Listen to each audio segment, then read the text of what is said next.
আচ্ছা ভাই, এখন তার কোনো গাড়ি পাওয়া যাবে না? না দাদা, বাস তো সেই সকাল 9টায় ছাড়বে। এখন ডাক বা মালগাড়ি ছাড়া কিছুই পাবেন না। আপনি আসছেন কোথা থেকে? ব্যাঙ্গালোর থেকে। রাস্তায় একটু প্রবলেম হয়ে গেছিল। দাদা, বাথরুমটা কোন দিকে? বাথরুম তো অনেক ভিতরে। এটা আমার বাথরুম, জানিয়ে সাইডে করে দেন। সপ্তাহ লেগে এত করে বলছি তাড়াতাড়ি বেড়া তাড়াতাড়ি বেড়া, ম্যাডামের বেড়ানি হচ্ছে না। এই 10টায় বাস, 9টা পর্যন্ত আরে আরে কিউট। আমি এক্ষুনি দেখলাম। রাত 10টা বাসটা ছেড়ে দিয়েছে। না না, আজকে বাস আসেনি। খবর দেখেননি গতকাল অ্যাক্সিডেন্ট করেছে যে? আরে যা, কাল সকালে যাস। না না, কাল সকালে গেলে হবে না, আজকেই যেতে হবে। এই, দাঁড়াও দাঁড়াও দাঁড়াও দাঁড়াও। মান যাবে? না না, বহরমপুর যাবে। এই সালমা, ছেলেটাও মনে হচ্ছে বর্ধমান যাবে। ওর সাথেই চলে যা, সব থেকে ভালো হবে। দাঁড়া, আমি কথা বলে দেখছি। ওই হ্যালো, আপনাকে বলছি, কোথায় যাবেন আপনি? বর্ধমান। আমার বান্ধবী বর্ধমান যাবে।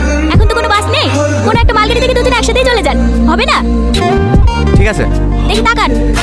আরে ছোট যেখানে